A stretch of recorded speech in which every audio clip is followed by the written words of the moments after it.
গুণগতভাবে সমস্ত সমুদ্রের জল থেকে অভিন্ন। এক কোনা সুনাম অনুপরিমাণে দিব্যমান। কেননা প্রতিটি জীবই ক্ষুদ্র ঈশ্বর, অধনস্থ ঈশ্বর। আমরা প্রকৃতির উপর কর্তৃত্ব করার চেষ্টা করছি।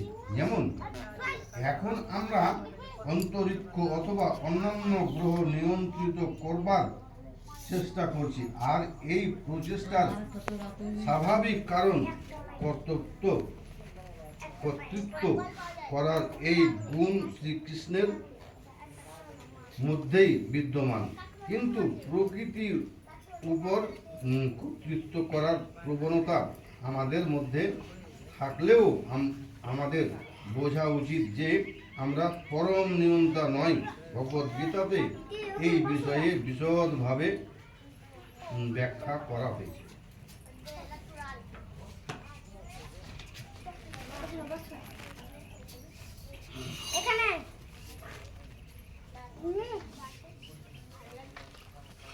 বসো বসো।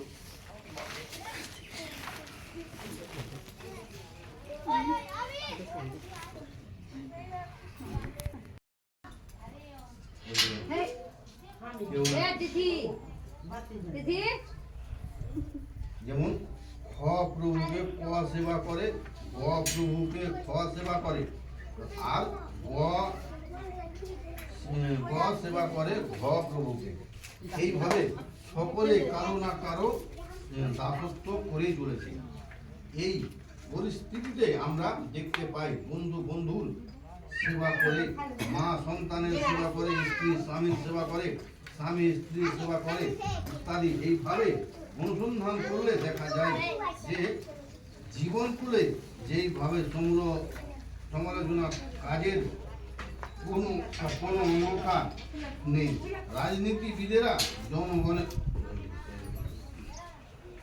জনগণের কাছে নানা প্রতিশ্রুতির কথা শুনিয়ে তাদের বোঝাবার চেষ্টা করে।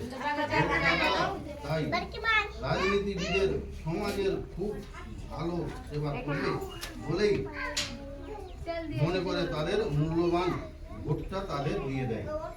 দোকানদার খরিদ্দারের সেবা করে এবং শিল্পী ধনীরা সম্প্রদায়ের সেবা করে।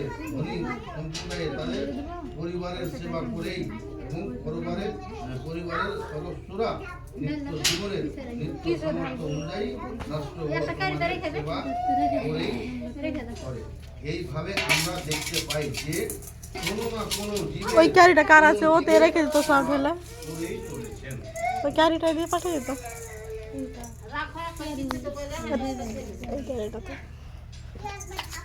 এর ফলে আমরা নিশ্চিন্তে সিদ্ধান্ত করতে পারি যে সেইভাবেই জীবের সর্বকাল